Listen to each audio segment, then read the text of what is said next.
All right, guys, welcome back. We are continuing the primal conversation. Oh my God, I love that teacup.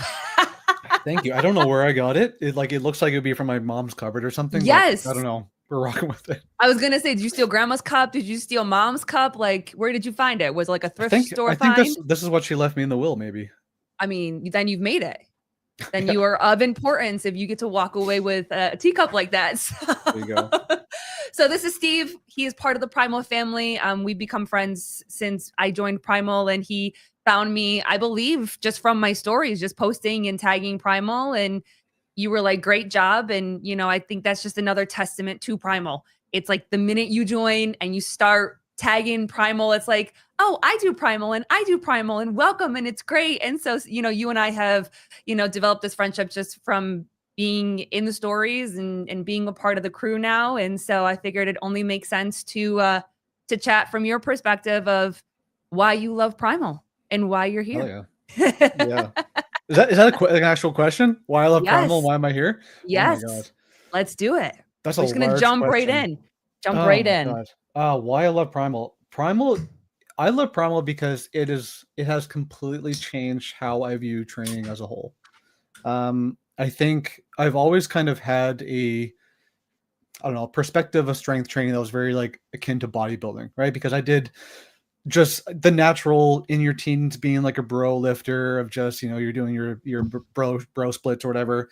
Mhm, That was prior to following CrossFit or anything like that. But um, kind of like getting into Primal's atmosphere, let's say, it mhm. just completely restructured how I think about training. I've always kind of been, this is something from CrossFit, definitely, that I've always been a numbers guy, and that when I see numbers going up, I get happy. And I Mhm. think everyone can kind of resonate with that a little bit.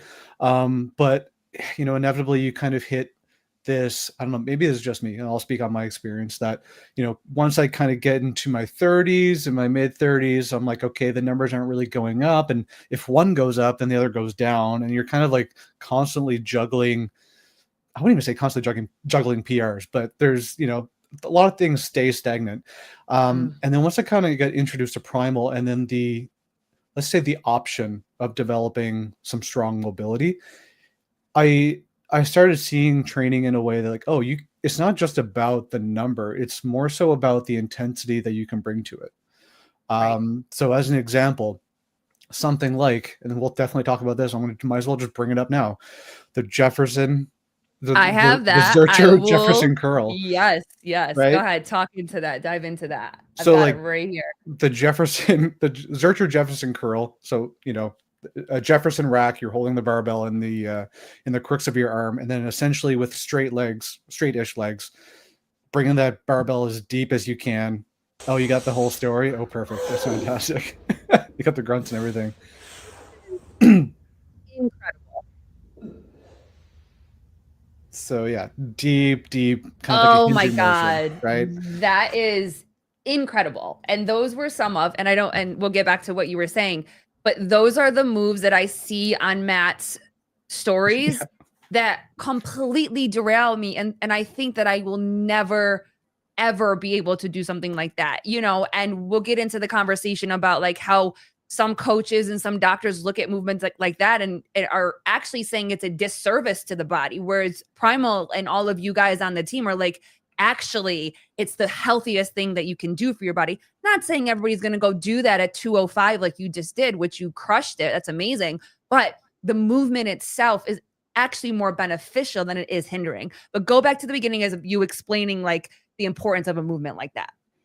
So, and yeah, this is kind of definitely why I guess to answer your first question, why I love Primal, and that it introduced to me that there's different ways to challenge your body outside of just like trying to hit a max clean or hit a max squat. And that you can, just in the squat movement or just in the hinge pattern itself, there's myriad ways that you can just test your limits. And I Mhm. think, and this is probably something that Matt reiterates all the time, that it's really learning how to build resilience in different ways. Like I love just like the thought of being ready, right? How often in maybe like an emergency situation do you ever get to, okay, I'm going to have my stance right under my shoulders, my toes slightly pointed out. I'm going to brace. I'm going to, take a deep breath.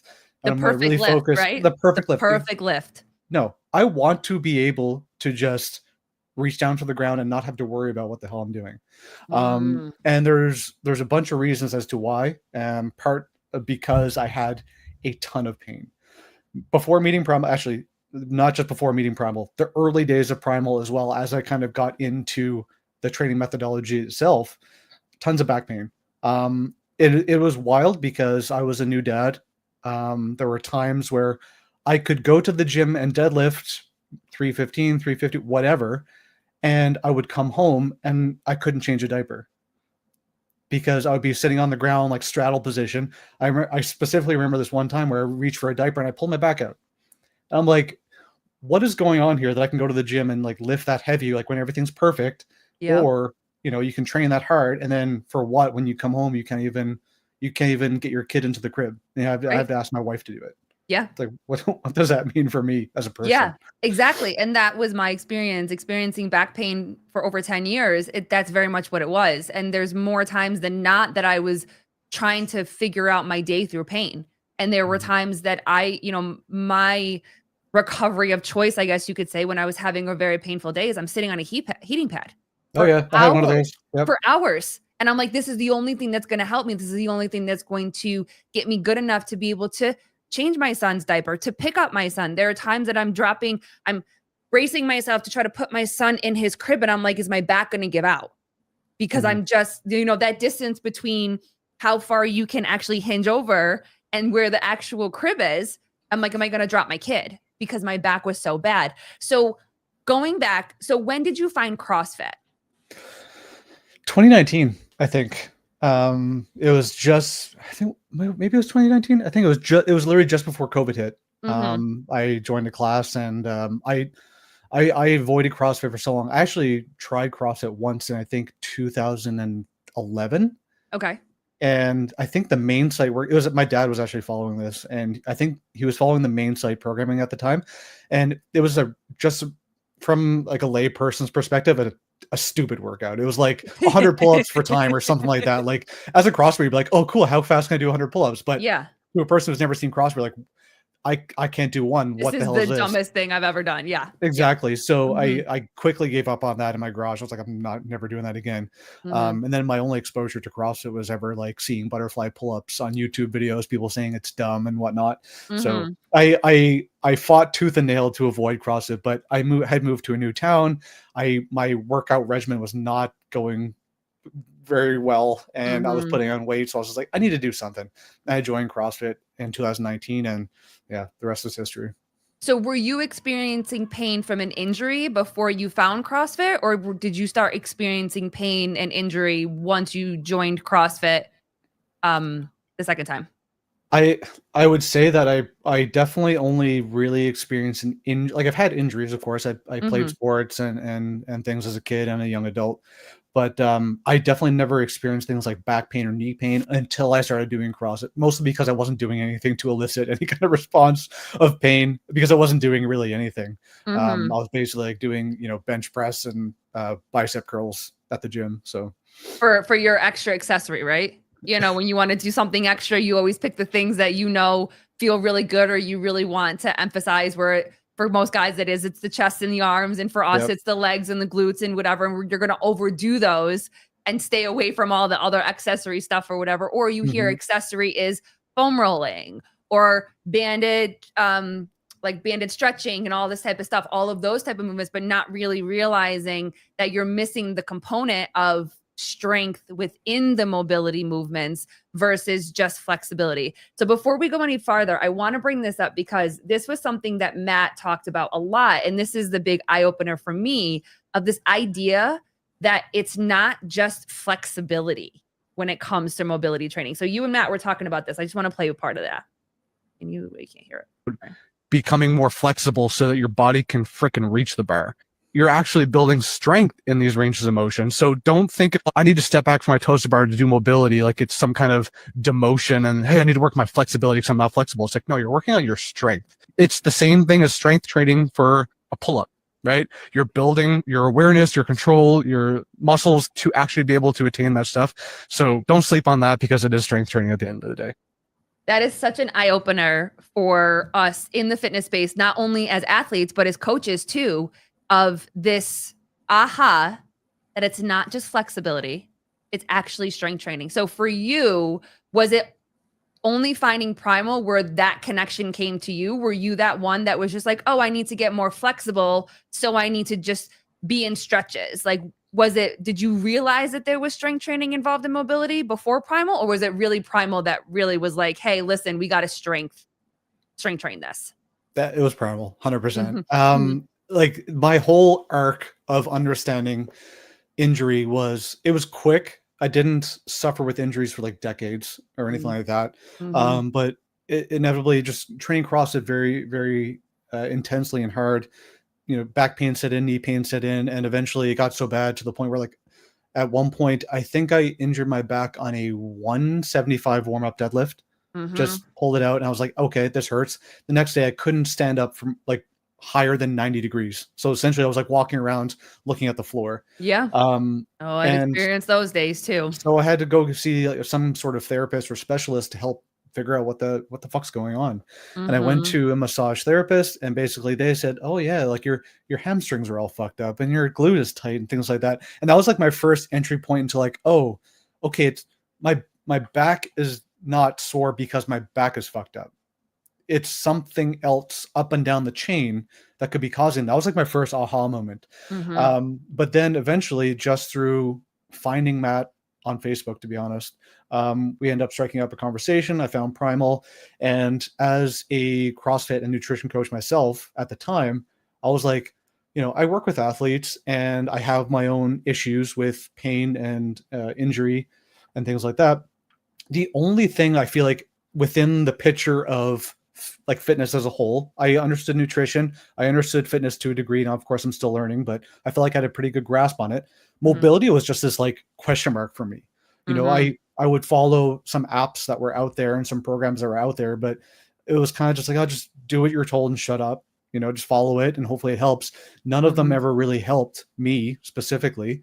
And then once I started to learn that there's like more to mobility, it's like, you know what? I just need to learn. So that's when I enlisted in the Primal Mobility Certification Program. And Okay. that's when it just like that. And then once I got into Primal as a member, it just like skyrocketed, took off. And that's when everything changed for me mobility wise. So you joined it from a coach's perspective. You were like, "Hey, there's Mhm. something missing in my coaching to be able to serve my clients more." It's funny because when I first started looking into Primal, it was the same thing. I was curious from Yep. a coach's perspective, because again, you're looking at something and it completely changed my perspective. One of my favorite videos, and of course I can't find it because he posts all the time, was when he was like something about like it's not that you're not flexible, it's that your hips are weak. And I just like sat back and I was like, okay, I see you. I hear you. That kind of like punched me in the face a little bit.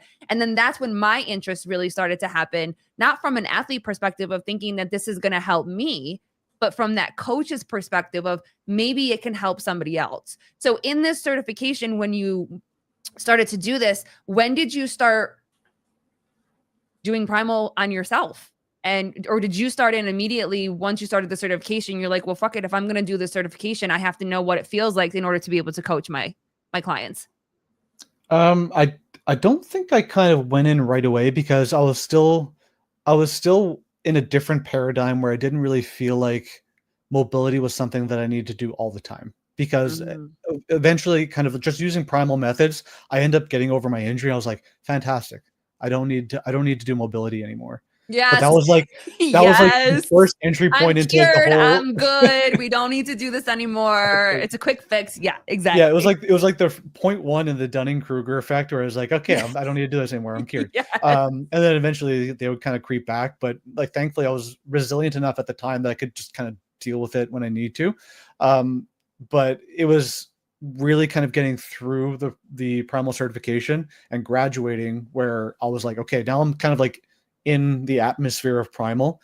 And I understood the entire process start to finish. I understood the programming, I understood the methodology, the principles, all those things to a point where like I can really apply it myself. So just following and like once I kind of got into the ERP program, so the end range program, the templated program that we put out, that's really where I was like, okay, I'm now doing this at least 4 to 5 days a week, if not more. It's Mhm. kind of just like integrated into my training now, which For your is day. Yeah. super cool. Yeah. And I think that that's the misconception, is that mobility has to be for hours on end.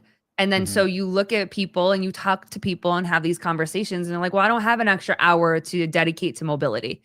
So changing that mindset around the fact that, like, it's not, if you're intentional, it doesn't have to be that long. And the coolest part about Primal is, like, yeah, he might want you guys to, he might want us to do 2 sets of something, but if you only have time for 1, that's still moving the needle a little bit more and a Mhm. little bit more and a little bit more. What was it about Matt that you, like, really got you to want to join his certification and trust that they're like that his because, like you said, there's apps everywhere, there's certifications everywhere. I mean, there's almost too much, right? There's too much certifications out there that can help you with this or whatever.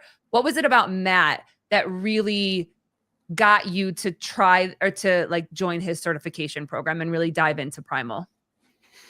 That's a good question. I'm like, I had spoken to Matt specifically, so I felt like there was a little bit of extra trust with him specifically. Him saying, like, this is my program. I kind of fully endorse it. I've created this thing. I've worked so hard to make it. Mhm. Um, that I felt like, okay, this is kind of something that I would put some support behind, financially, and then also Mhm. I feel like would be the solution for my knowledge gap. Um, and I don't think at the time there was anything out there that was kind of like screaming, like, this is the same thing. It felt to me, I'd still stand by the statement, that it is like the precision nutrition of mobility. Mhm. I struggled to graduate from, maybe that's not a right way to phrase it. Um, I did not think that I would graduate because it felt so difficult for me, because as someone who struggled with sciences in high school and in university, anatomy is like a foreign thing to me. I still struggle with, like, naming body parts and whatnot. Yes. Yes. Um, Me but so too. I I'm like, this part of the hip that, and yeah. then the yeah, I do too. Yep. Yeah, so, like, I'm much better now, but at the time I was like, "Oh, man, once I get to the exam portion of this, I'm gonna be so terrified." So it took me a full year to get through. Mhm. And once you get into it, the exact knowledge is absolutely crazy. And this doesn't need to be like a full kind of endorsement of the PMC and go check it out, but it is insane the amount of knowledge in there. Yeah. The thing I like about it the most as well is that it basically takes all the stuff you need to know with mobility and applies it to CrossFit, right? So it's not just talking about general movement patterns that you need to know as like a PT, right? Because you need to know general stuff as a PT because you don't know who you're going to be working with. Right. But for this, it's like it's talking about the mobility requirements of the front rack. You're like, okay, I need to know that. Like, Mhm. what about knee? Like, I don't know. There's just so much in it that it's just like you need so much time to get through it. And that's why it took me a full year. Yeah, and I think that that is part, or is a part that's missing. And I'm not saying that every certification, like the L1, for instance, I felt like I learned so much more in the L1 weekend than I would have ever reading books. Or, I mean, people say to this day, going to school for all these science degrees and fitness degrees and all this type of stuff, like, you learn so much in the CrossFit L1 weekend, and there's still much more to learn. And that's the beauty about fitness and about our sport, is that there's always something else to learn. And just because something works for someone doesn't necessarily mean that it works for somebody else in the same capacity. That's why nutrition is simple, but it's Mhm. not cookie cutter for each person. Something that your body might be able to handle, my body may not be able to handle, and it has a negative effect on my gut health and that kind of stuff. And so there is always room to continue to learn more. And I think for so many of us, we get to that point of, like, I've learned this, or I'm certified in this. This is the only way that it could be. So you obviously got your L1 first, and you still felt like something was missing. So when Primal came around, it was like, oh shit, there's still more to learn. There's still a Mhm. lot more to learn. And I think that we don't give ourselves enough credit to be able to say, there's nothing wrong with continuing to learn. I love continuing learning. It's like I don't know if it's just me, but I've always kind of been like, I don't like to just rely on any kind of certification, Mhm. because you and I both know, anyone out there knows that there's people that we've met with certifications, and you would never know because they're just like, they don't know what they're talking about. And there's Yep. people out there with 0 certifications that are absolutely amazing coaches.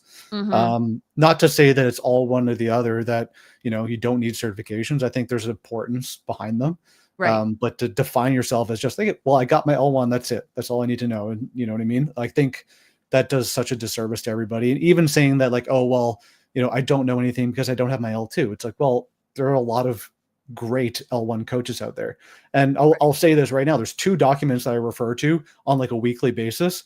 One is the CrossFit L1 journal, and 2 is the notes that I took during the Primal certification course.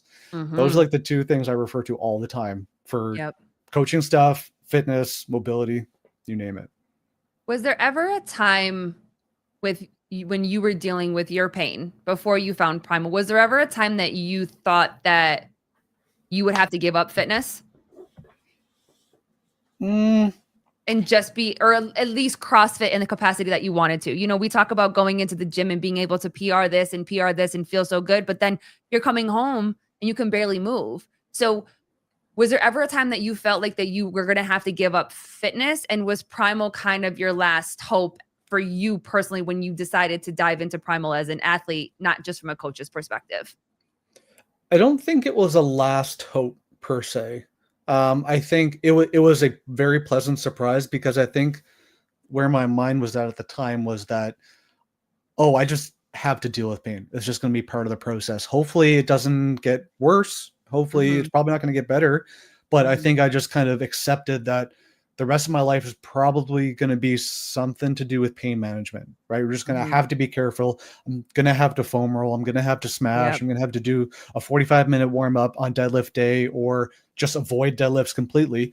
But I think this is kind of where it relates to CrossFit as well, is that, you know, there's people out there that maybe in a previous life, if I had hurt my back, it would be, okay, well, now I can't work out. Or you better find something that does not use your back. You're going to take up, I don't know, upper body sport or something like that. I was gonna, you know, or just you're like, just gonna what? you're just gonna bicep curl for the rest of your life. Yes.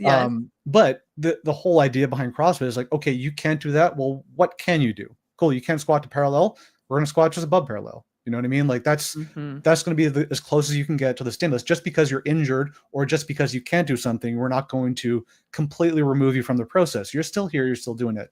And I think that's kind of what Primal gave me initially, was that, oh, you can't do this because of pain. Well, let's find an entry point, right? Yeah. Let's find where you can get in, and then let's see what happens after. And luckily, the magic of Primal just kind of took over. And instead of just being like, this is going to be my entry point that I stick with, I progressively overloaded to the point where pain's kind of like something I wouldn't say it's in the past. It's kind of like in the next room. Yeah. Yeah. Just because with the way I train, and unfortunately not able to always get the best warm-ups, but this is one of the best, I think, benefits to doing Primal. And especially once you kind of get beyond the atmosphere of pain to a point where it's like it rules your day to day, is that I no longer need to do a 15 to 20 minute warm up. I don't need to warm up my warm up. I can just get the body temperature up, move the specific movement pattern, and then build to a heavy something. And I don't feel like I'm stiff or sore. I'm just constantly ready because I'm always mobility training. Yeah, because that's what you do. You go in a couple minutes early, you foam roll the crap out of your body, or you barbell crush your legs as much as you can to try to release something, to give you some sort of release to be able to go and do the workout. You throw yourself into a workout, you kill yourself in a workout, you do things you probably shouldn't have done, and then you can't move after. You know, you can't move after.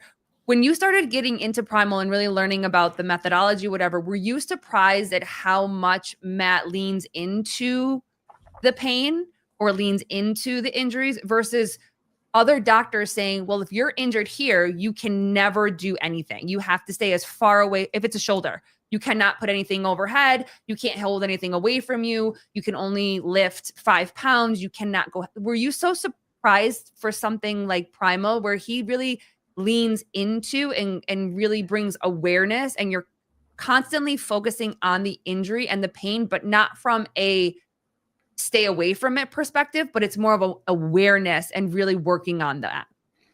Yeah, maybe not necessarily something that like needs to absolutely be focused on, but I think in terms of just because you're in pain doesn't necessarily mean that something's broken. Yes. I think one of the biggest things I learned through Primal with pain is that it's more like an alarm system, and that not necessarily something can't be broken, because if you're experiencing severe levels of pain, and I should preface, I am not like a health professional, I'm not a doctor, like don't listen to shit I'm saying when it comes to like, you know, anatomy or anything like that. But personally, I always found that we had this idea that if you feel like you have back pain, or if you do have back pain, then there's something wrong with your back, right? Your low back is fucked. Mhm. Whereas I really started to learn that, it's more, you have to look up and down the chain, right? So looking to your thoracic, looking to your hips, looking to internal rotation, external rotation, looking down as far as the ankles, right? Something that we might not even think of when it comes to back pain, but logically thinking, what connects us to the ground? It's going to be our feet. So is it possible that weak and fucked up ankles, which I have broken ankles historically, then could that be leading to something like back pain? And that's one thing I also love about the holistic mobility journey, is that in the past, because I thought pain was where the problem was, I would be foam rolling my back, I'd be on the heating pad, I would be smashing in and around that area, feeling kind of relief, but never really solving the problem. Whereas now I'm training ankle dorsiflexion, plantar flexion, internal rotation of the hip, external rotation of the hip, flexion, extension, all the way up to my shoulders. And that is helping my back. Yeah. And I love that you point out, like, nobody is saying don't consult with doctors. And I think that is this idea of it's us versus them. Because if you follow the doctors, then you can't try something that might be different. And if you try something different, it means you're anti-doctor. And that's not what we're saying. I think what a lot of us are in the CrossFit space and in primal space, and it's like, just try something and don't feel like that you immediately have to go and get a shot, or you immediately have to go and get surgery. You know, I've heard stories that crossover symmetry, for instance, has helped people not have to get shoulder surgery. I've heard that Primal's had success in maybe slowing down the process, not saying down the line you might not have to have surgery depending on the severity of your injury, but just slowing down and trying something different. Because when I found Primal, I was this close to going into that next step of like, I'm going to have to do this pain management thing. Like you said, I'm going to have to go get shots. I'm going to have to go be on pain meds and stuff like that. Because for me as a mom, I'm like, I don't want to not be able to go play with my kid. I don't want to not be able to go and just live life. So when did you think that friction kind of started to happen of like the holistic versus the doctors? And do you think that we're getting closer to working as a team, or do you still think that we're pretty far apart on our ideas of how to support injuries, prevent injuries, and help people come back from injuries? I think I might be a little bit naive or biased in this one, in that I feel like it's in a pretty good spot, and maybe I'm just completely unaware, but I know I learned pretty on as a coach that you should be part of a team. Like if I'm coaching Colleen, then I am a member of her team, and the team is going to collectively work to make your life better, right? So if you have a chiropractor, I'm not going to suggest that, hey, don't listen to the chiropractor, they don't know what they're doing, XYZ, listen to me. It would be like, okay, well, what does your chiropractor say? You kind of find a way through that. So maybe that's just me. Maybe I kind of caught on a little bit early and felt like that was appropriate. But I feel like it's in a pretty good place, and maybe I'm completely wrong on that. I'm not sure. No, I'm with you. I feel like there is more hope. I mean, you still hear stories all the time, you know, where it's difficult as a coach, and I'm sure you feel this too. Whereas like if you're experiencing pain, the doctor tells you to sit down, don't do anything. And I've worked with clients that come into me to work with me, and they're like, well, my doctor says I can't do anything. And part of me is like, well, then why are you here? But also, I'm glad you're here, because can we try something? And you get that resistance. And I understand that, because someone like me, I've been living with pain for so long. I am trying to shy away from anything that's going to make it worse. Or I have the days where my ego is so high that I'm like, fuck it, I don't care. Like, I don't want to, I'm stronger than this, and I can do more than this. And I am tired of my body being the reason why I can't do all of these things. So of course I put myself in situations that make things worse. But we're meant to be a part of a team when it comes to nutrition and CrossFit and now mobility and whatever. Like, if we actually work more as a team, and it's seeming like CrossFit is finding that more, and then me being introduced in the Primal family too, it's starting to see that we are actually like, hey, we just all want the same thing for you, which is success in whatever that looks like. Whether you come to me and say within 6 months of doing Primal, I'm cool, I'm good, and you step away for a little bit, and then maybe you come back later, we're all reaching for the same goal. And I'm like you, I'm hopeful that this is actually like more times the story versus this like I'm against you kind of thing. Yeah, I think it's definitely hard to work as a team. I mean, I feel like, just as an example, like doing the end range program, right? So following Primal's programming to kind of do some of this stuff. I can imagine a situation where if I start this, you know, much like yourself saying that like, oh, this is kind of like my last hope, right? I've had back pain for 10 years, whatever, looking for a solution. And then let's say the doctor advises against it and says like, no, you probably shouldn't be doing anything. If anything, you should probably quit CrossFit. Like if that's the suggestion, obviously I don't have the scope of knowledge or anything or the authority to say no and say that no, you should listen to me. Don't listen to your doctor or anything like that. Definitely don't listen to me when I say that. But it there is an interesting conversation there that, and I don't even know how to phrase this, maybe diplomatically, maybe there isn't a way to do it, but to say that, okay, well, maybe that's not a fair response from the doctor, because I think it depends on the situation, obviously, but I think there are tons of people out there that are being kind of dissuaded from doing any kind of physical activity with fear of pain. And I think there's a more nuanced conversation around that, especially when someone's like, you know, if I want to do triathlons, my doctor's like, hey, well, you shouldn't do triathlons because X, Y, Z. It's like, but I want to. I'm your patient. You should help me find a path to doing that, or at least maybe come close to that, right? Yeah. But I don't know. I can also see situations where maybe that's not the case, because if they say, hey, if you do a triathlon, you're gonna have a heart attack, and I just say, but I want to do a triathlon. Well, maybe that's a little bit of a different situation. But especially when it comes to pain, I think there should be more nuanced conversations, and I think it definitely puts coaches, whether it's CrossFit, mobility, even nutrition to a degree, it's definitely something that's rampant in the nutrition space, where someone will say, hey, maybe the doctor says you should be fasting or on keto, and that's like the only path forward for your X issue.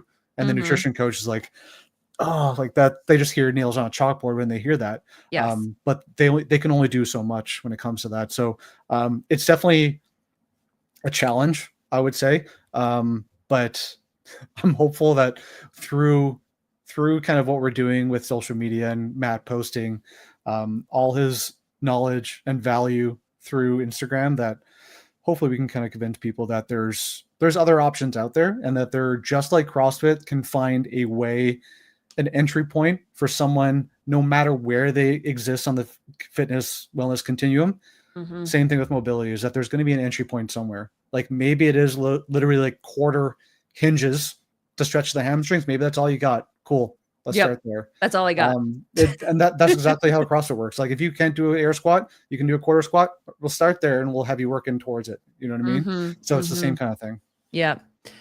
Bernie Gannon, what if it was up to doctors, we'd bubble wrap and medicate ourselves between visits? Yeah, I mean, I can see that. And we had a conversation with Kevin Ogar from the adaptive community, and he, I love his attitude. I call it the asshole attitude, just because he's so great. He's so good. He's so fucking good.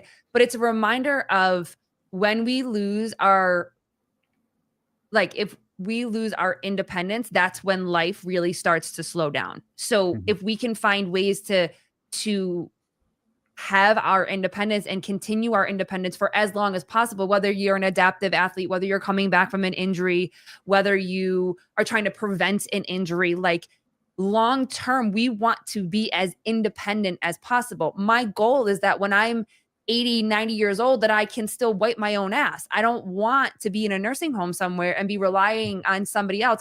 Okay, knock on wood, life happens, and not saying that there's not a possibility of something happening down the line, but I want to be as preventative and I want to be as proactive as possible to have the healthiest longevity of life that I can possibly have. And what Primal is saying is that mobility is part of that. It's not just fitness. It's not just nutrition. It's not just sleep and recovery. That mobility is part of that. And I didn't realize that, really understand that until I found mobility and I found Matt and all of you guys of like you said, it's not just the front rack position. There's so many different points of intention when it comes to being, I'm flexible. I can get my elbows as high as possible. My coach says all the time, holy shit, I wish I had your flexibility. I'm like, that's great. But am I able to mechanically and safely and effectively be in that position now when I'm trying to drop under a super, super heavy front squat or a squat clean? You know what I mean? So I didn't realize that mobility in that sense was also part of that conversation, of that longevity. What is one misconception? This might be a very loaded question. Okay. What is in your mind, what is the biggest misconception about mobility training? Ooh, I have a couple, and I don't know if I can. Oh, give them to us. Well, I'll just tell you the first one that came to mind. That is fucking boring. It's not. Like, if you think mobility training is boring, you're doing it wrong. Because I think that is kind of for now, I think it's the industry standard. It's kind of just thinking that mobility is the accessory of accessories. It's the last thing that needs to get done during the day. It's kind of like the last on the priority list when it comes to anything. Primal's trying to change the game when it comes to the conversation around mobility. We want to put it first, right? So we put our mobility, and we suggest all the time that it get done as a warm-up. And that's usually 90% of the time where Primal fits in with my training is as a warm-up. And this is where I think people think that, hey, it's static stretching at the end of the day that's going to be primarily focused on recovery. When I don't want to use mobility as recovery. There are times when I do, absolutely. We all need recovery. But I use it as like an actual training tool to implement. And that's where it gets to be fun, because when you start applying strength training principles to mobility, i.e. the Zercher Jefferson curl. Like, that is kind of cool. That's like finding a new way to snatch. Yeah. Right? It's like finding a new lift that you can do. You're like, okay, I've been squatting and deadlifting and snatching and cleaning for the last decade. And then someone's like, hey, there's this new lift. Have you heard about it? And it's like, no, show me. And then you do it. And then you get to progressively overload this new thing. And there's just so many ways to test your body. And this is also one thing I love about finding or having found Matt, especially once he got over on Instagram and started posting all these crazy things. I'm like, oh, I never thought that you could load something that way. That's so interesting. Let me try that. Yes. And then once you understand that it can be fun, it doesn't have to be boring. That's when you unlock some of the spiciest stuff. And when you unlock the spiciest stuff, we are getting into something like shared suffering. Because when I see Matt do a Zercher Jefferson curl, I'm like, cool, I wonder what I can do. And then I do it and I go, God damn, that fucking sucked. Yes. I'll wait till I do it again. And then I'm like, that's exactly what made me fall in love with CrossFit in the beginning. Well, and still do. So that there's essentially no end to it, because you can always progressively overload. You can always go faster. You can go heavier. You can, instead of doing low volume, you can do high volume. Instead of doing this way, you do that way. That's mobility training to me. I think that's kind of what took the veil off my eyes and just made it, like, the biggest misconception for me was just that, hey, people find it so boring, but I think you're just doing it wrong if you find it boring. Yep. Here's the man doing this one. I can't find the one where he goes in the middle and then he goes off to the side and then he goes off to the side. The rotating ones? Yeah. Yes. The first time I saw that, and I tell the story every time because it's so funny. I'm like, my back I would be in the hospital. Like, there's no way that I could do that shit. Okay. Yeah. So that it's boring, and it's not boring. If you do it correctly, you're sweating. Like, there are a couple of them that, so today with the, and I'm getting better on the names. I'm not that great with names. Is it the Primal Prayer? Was today? So that one, if you do it, I was sweating when I was done with those. It's absolutely insane, because also too with mobility, in the way that Matt really breaks it down is activation where it needs to be. So it's not just getting into the range of motion. It's not just stretching your limbs as long as possible. It really is, where is the point of intention, and where is like, what's not just the point of intention, but what's intentional about each movement. And that where is this activation happening? Is it, the 90-90, for instance, going from side to side, that quick little activation of the heels pressing into the ground, it completely changes the movement. Yep. And if you're doing it correctly, you're under that tension, you're fucking sweating. And it's not easy. My favorite is going into the app and seeing everybody being like, listen, this one was tough today. This one was awful today, but we still made it. We're still doing it. Papa Birch, how are you? What is the difference between Primal and GoWOD? To me, and this is by no means, I'm not gonna be throwing shade at a competitor or anything like that. I think both methodologies kind of have their own way of doing things, and I don't think that takes away from any of the others. But for me, the main difference is two things: intensity and intentionality. In that, I think when it comes to Primal, it is really more so about, one, we communicate the actual intention of the workout. It's not more so just a follow along thing. It's really meant to be like almost akin to strength programming.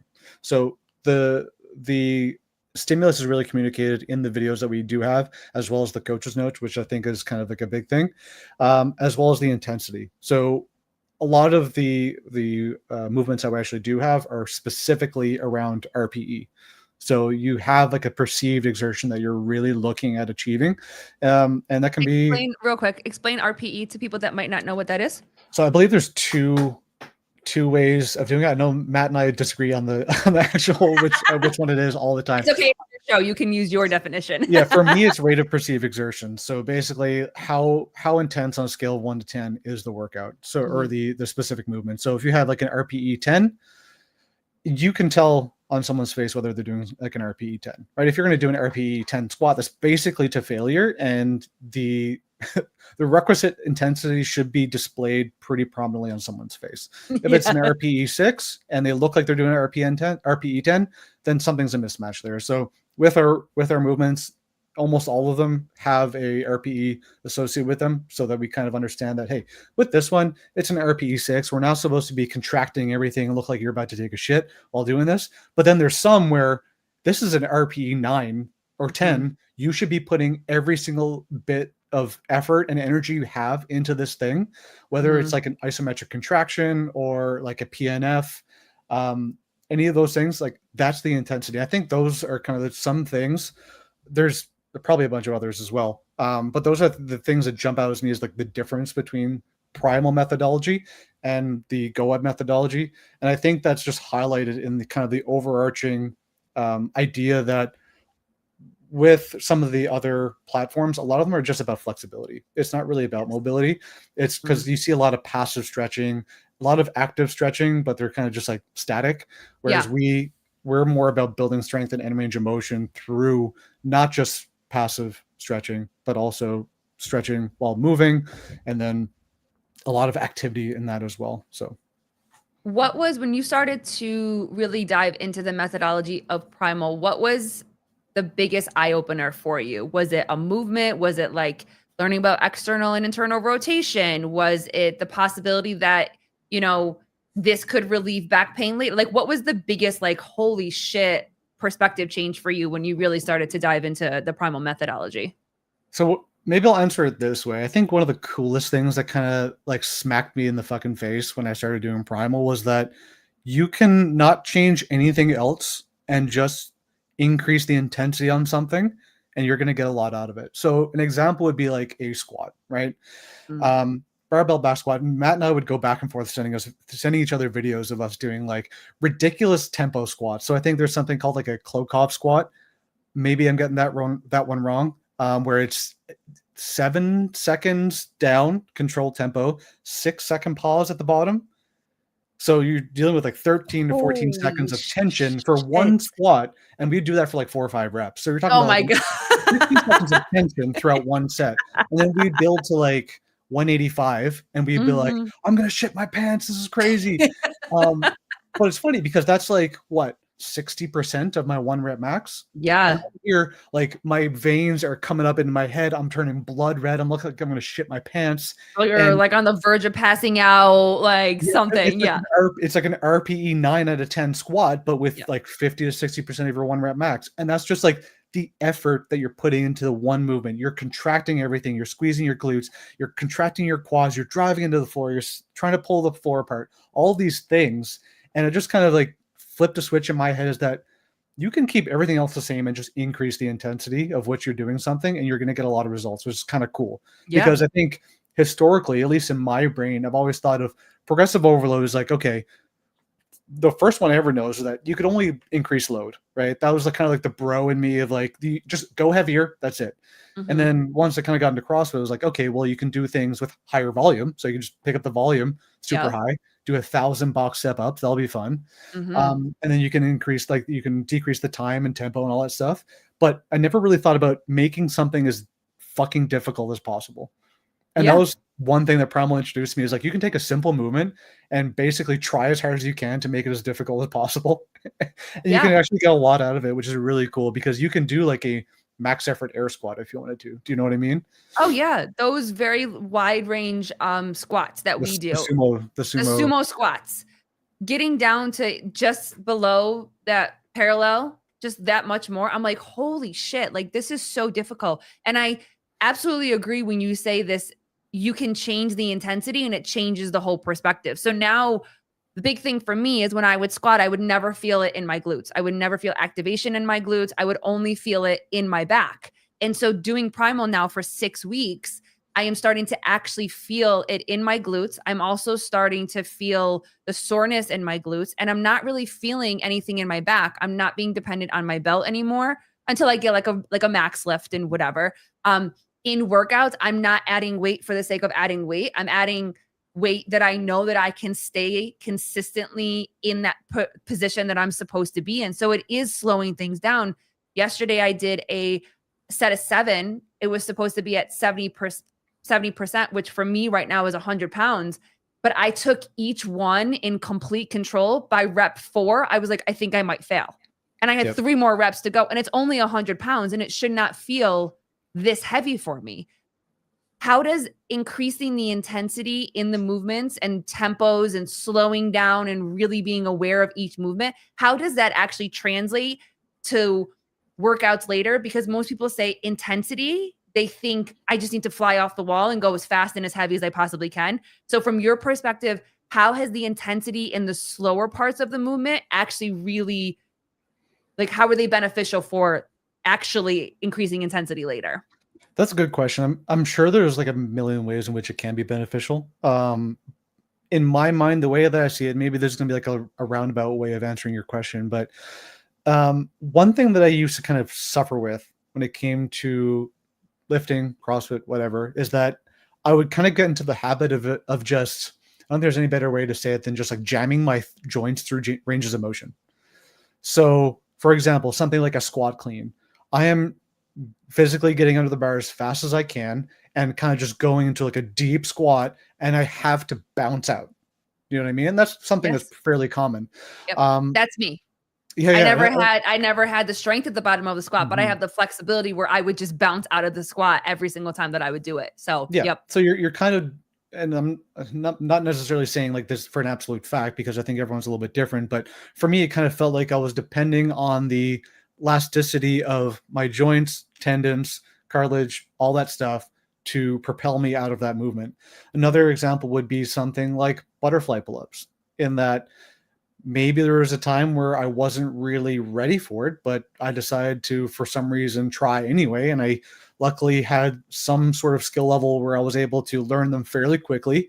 And possibly I learned them too quickly that I actually didn't have the capacity built in my shoulders. Mm-hmm. So for me, I think increasing the intensity is a way of like figuring out truly where you are in terms of capacity. So as an aging individual, one thing I really love about the intensity is that I don't need to build to a 300-pound back squat to feel like I got a good leg day.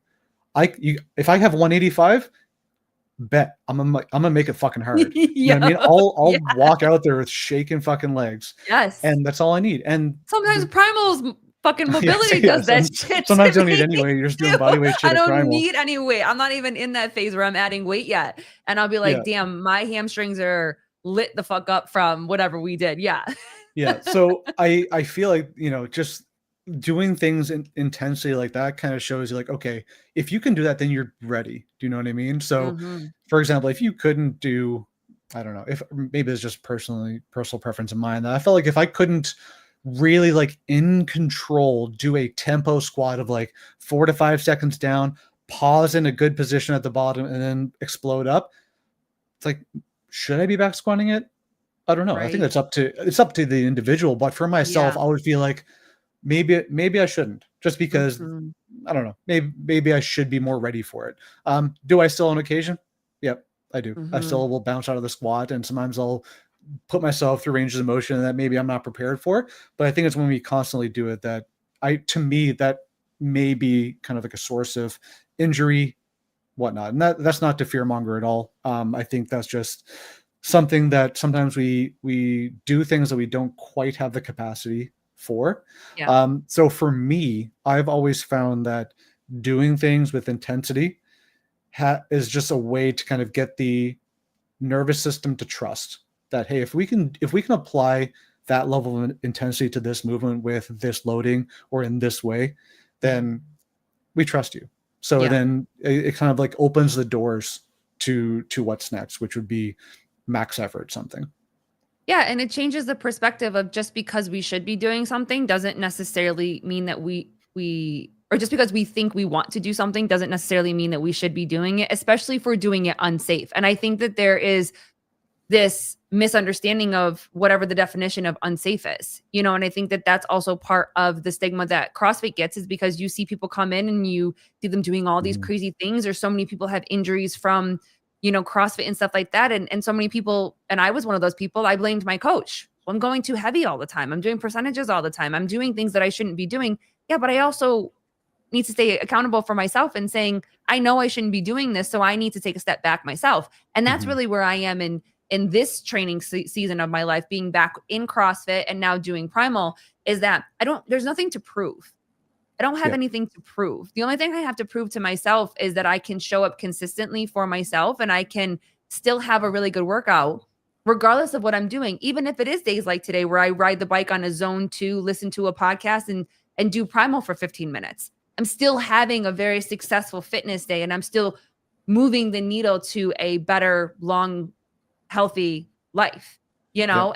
But we do have this idea of like, it has to look the same way. And it's okay to be inspired. Yeah, one day I would love to maybe be able to do butterfly pull-ups. Am I trying to do them tomorrow? No, probably not, because I'll, you know, tear out my shoulder.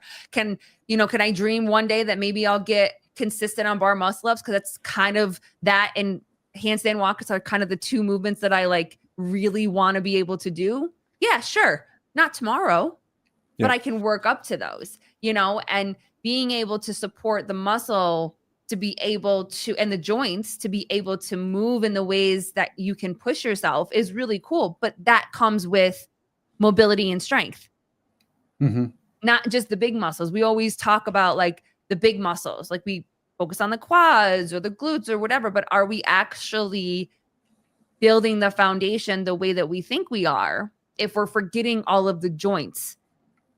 I don't think we really are. You know what I mean?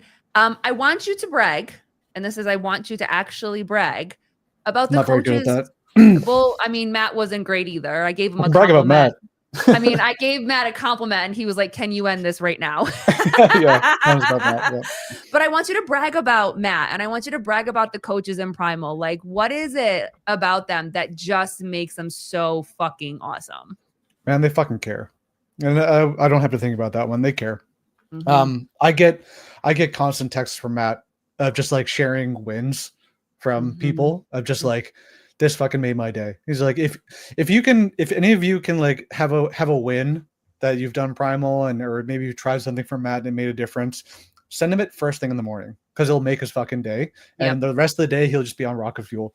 I'm the same way. And I think that's really what I see with the coaches at Primal, Matt, everyone that's kind of supporting that mission, is that they care. And it's super fucking fascinating because, you know, it's not all about PRs or even like the really, really big wins.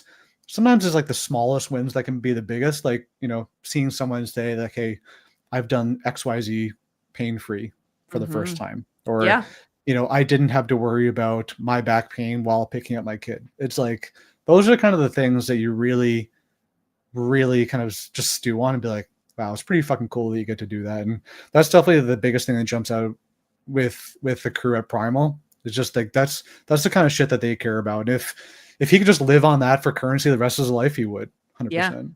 Yeah. I mean, I've shared some of my really big wins doing it for 6 weeks. And I was one of those ones that was like, hey, I did wall balls and a workout with no pain in my back, you know? And he was like, fuck yeah. And it's those moments. There was one day that I woke up in not no pain, but I woke up and my back and hip was the pain that has become normal for me every day waking up was a little bit less.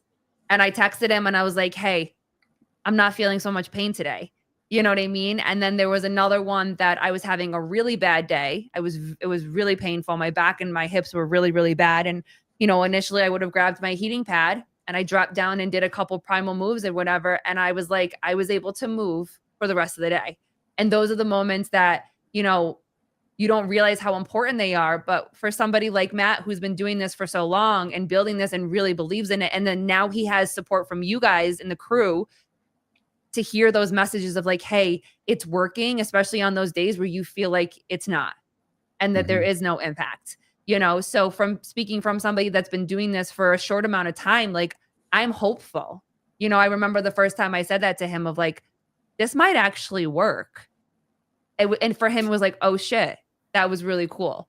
You know what I mean? So it seems like that you guys have all meshed together very well. And did you guys all find, I know obviously your story, but like, has the rest of the crew gone through Primal and then became a part of the crew? Or like, how did you guys all kind of find each other and really just dive into his mission of getting Primal to everybody and being able to support him in the way that you guys do as his coaches and his right hands to be able to service and be there and provide Primal for so many people? So I can actually only speak for myself because I was technically the last one added to the crew. I only officially joined Primal back in June. Basically when Matt actually helped, he was like, hey, we should kick off a podcast. I want you to be the co-host. So oh, you have to let us know where we can find that, because I tried to find it and I couldn't find it. End-Range Podcast on Spotify, Apple Music, all that stuff. I'll have to put that into the notes because I was trying to find it today for my ride and I was like, I cannot find this fucking podcast anywhere. if you like mobility, anatomy, and dick jokes, it's definitely like the way to go. Just have to go listen to our podcast. Yes. So yeah, that's kind of like how I found Primal, and it's kind of weird. Like I wouldn't necessarily say that they found me. It's kind of like we found each other and we were just like looking at each other like, I think we kind of have the same sort of mission that we're on. And, you know, I think I just resonated with them so well that he just kind of invited me to be a part of that. And, you know, he wanted me to kind of do what I can to help drive that mission forward. And that's why we also kind of kicked off our ambassadorship program, which I'm the head of right now. And we are opening the doors to the ambassadorship program at the end of the week, actually. So cool. So that'll be fun. What was the question? Sorry, I can't remember exactly what the exact question was. I was like, you pretty much answered it. It was like, how did you guys all find each other and then just realize that you all agreed on his mission? You know, because this obviously was his mission before he found all of you guys, and then you guys all just joined him on this mission. And it's a testament to him. It's a testament to Primal. It's a testament to all of the work that he's done to have so many people support it the way you guys do. And it's like, hey, you know, whether he looked at you and was like, hey, do you want to be a part of this? Or you reached out to him and was like, hey, I believe in this mission. Let me help you. I think that that's what we do in this community. You know what I mean? So when I started doing Primal, I literally was just posting videos of myself, check-in videos, and on, and they were more accountability videos. I don't know if you've ever done something like this, and I don't know if you did this with Primal, but whenever I start something and I commit to something about sharing it holds that extra accountability. So yeah, we have it in the group. And for at the beginning, I was just talking with Matt and I was checking in with Matt, and he's like, you know what? You really should just jump into the group and start putting videos in there and really just sharing it that way. And then I started sharing it on social media too. And within a couple weeks, I think it was 3 weeks, I had someone reach out to me and they were like, hey, I joined Primal because I've seen what you're doing. Yeah. And I was like, that's fucking awesome. And then when Matt and I were still talking, and then, we decided to do this collaboration or whatever, because I actually fucking believe in Primal. It was kind of like everybody believes on the bigger mission. And everybody just kind of got together and is just ready to move, ready to go, So it was more like how you guys found each other and the fact that you guys all believe in such a mission of helping each other. That was the thing that I said about this app. And I did GoWad, and not just GoWad. There was another one that I did for a while too, way back. ROMWad, I think it was. There was like ROMWad or something like that. I signed up for all of those too, whatever. And I feel like the biggest difference is the coaching. In Primal versus the other apps and whatever. And again, no judgment on anything like that. It's just for me, when I'm invested in something, I need a coach to tell me what to do. And you guys all do that very, very well. And that seems to be one of the most important parts of Primal, not just education, like Matt was really talking about education, but the coaching. So for how important is it for you as a coach to just be able to support not only the education, but like everybody that comes through Primal? I mean, it's so cool. And that's in some ways, I guess on a day-to-day basis, maybe I take it for granted, but I think it's actually so cool when I sit back and think about it. And sometimes when I get a little bit more, I don't know, kind of maybe not in my feels is the right way to say it, but sometimes when I just step back and look at my social media, it's like everything on my social media is just like mobility. And it's all people posting reels, posting stories, doing like Primal shit. And it's just like, it's so cool. I'm just filtering through stories and stories of people doing, everything from really complex mobility movements to something that's very simple, but intense. And I think just seeing like there's so many, entry points to the same type of stimulus, and that we're all kind of shared suffering in a way. Yeah. Much like CrossFit, like, just kind of something like Murph, where it's going to be shitty and you can't wait for it. Very similar kind of thing with the End Range program. And that, I maybe because I'm on the East Coast, so I'm a little bit in the future when it compared to everybody else in North America, that I usually, if I'm going to do it first thing in the morning, I'm going to be the first one to it. So unless you're skipping ahead and doing it in advance, I'm probably going to get like the first taste of it. And then I'll go like, okay, people are going to have fun with this one today. I'm super excited to see the stories on this one. And then inevitably I see people like complaining about it, but in a good way. Of course. And I think like from that coaching perspective, I think that's kind of like the most fun thing about it. And then just seeing that progression over time. Like I absolutely love when people share their stories on their stories. Like when I get to see that, hey, I did this and I was struggling with XYZ. I've been improving, or hey, now I get to use the 5-pound dumbbell on my, external rotation shoulder curls or something like that. It's like, oh, okay, that's super awesome. Just that little progressive overload kind of makes my day a little bit. Yeah, when you guys all gave me the compliment about my my hip hold that we did yesterday, and you guys were all like, wow, that's really good. Like you have, I don't know, great flexion or whatever you guys said. And I was like, yeah, but it's so painful all the time. It's in so much pain all the time. So I actually surprised myself that I could hold my leg up above 90 degrees. I thought for sure that I would let go of the leg and try to hold it and it would completely fall down. So it made me happy to know that this stuff is working. Yep. It's working, So I'm going to put you on the spot. Last question, guys. If you guys have any extra questions for Steve, put them in the chat. We'll stay here for about another minute or so. What's your pitch? If someone's looking into mobility, if someone's thinking that it'll never work, that they'll just be living this life, what is your pitch for someone to come join Primal? I'll put you on the spot. Go to primalmobility.com. There's a 7-day free trial. You get to try it for free. No cost to you. So give it 7 days and I promise you will have your mind fucking blown. It's one thing that I think a lot of people will think, they'll have this misconception themselves that when they start doing mobility, it's going to take months and months of hard work before I start to see improvement. Nah, Mhm. First, like I think it's actually astounding how many people will say after their first workout they feel relief, and it's just like it's just crazy to me because I don't know, like I think we understand that to actually build a foundation of resilience and et cetera, it takes a while. It takes time to get over injuries. I get it, but when we actually take this approach and apply the primal methodology, that it's just like people do that 20-minute workout. That doesn't have to be 20 minutes. Sometimes like 10, 15 minutes. And they feel relief in their back and their knee and their shoulder just by doing 4 or 5 movements and just applying that intensity, doing it in an intentional way. It's like, yeah. I mean, in a way, I'm not surprised, but at the same time, every time I see it, it surprises me a little bit. But I don't know. It's cool. That's my pitch. Yeah. Well, I'm a testament. It didn't take me months and months and months. I think I felt my first relief day. I think it was like 3.5 weeks. It wasn't even a month yet.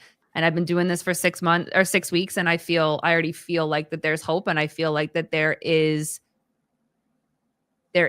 decrease of pain down the line somewhere, which is really, really exciting. And so I'm a testament to that. It doesn't have to take months. So not only is it 7 days free, but once you get through the 7 days and fall in love and have a great team around you, if you use GTP 27, you get a discount to join the end range program to continue on your mobility journey with the crew. They are fantastic. Steve, Matt, Becky. Is it Becky? Becca. And then what's your other coach? Is it Becky? I think I reached out to Becky. Or is she a Becca too? Becky. She's one of your other coaches. I think Virginia? She's one of your head coaches. I don't have my Instagram right now. But she's going to come on after we go to Crash and talk more things primal mobility. So, all right, guys. Oh yeah. Bulging discs real quick, because there is this idea that, sorry, there's a fly. I think I went cross-eyed for a second. Bulging discs. Do you deal with a lot of bulging discs in primal? And if you do, what would be the number one thing that you would suggest somebody to do that has a bulging disc? That I would say full stop is probably something that's outside of my scope to say, because I am not a doctor. I am not a physiotherapist. I am not a athletic therapist. I am none of those things. I am a guy that is extremely passionate about mobility and does a lot of research and education on the internet. So take that with a grain of salt. I believe there are people in the in-range program that have maybe not currently, but have suffered in the past with some sort of disc issues, disc disorders, degeneration, that kind of stuff. I don't have any specific kind of advice for something of that nature. That would be more of like a Matt question. Okay. He's probably more knowledgeable about that specific thing. Okay. I could say very similar things. It's just like there's probably a place where you can find an entry point to still do mobility stuff. But definitely listen to your doctor and follow their advice first. But yeah. But if you have a specific question about mobility when it comes to bulging discs, head over to @primal.mobility on Instagram. That's Matt's Instagram. Go over and ask him directly, and he'll reach back out to you as soon as he can. Steve, this was awesome. Thanks so much. I appreciate that. Right, hang out for a second. I'll say goodbye to you guys. Have a good rest of your day. We will be leaving for Crash on Thursday morning, so be on the lookout for maybe some members only behind the scenes. Check out me in the stories. We'll be there all weekend, so hope to see some of you guys there. But until next time, we'll see you guys later. Bye-bye.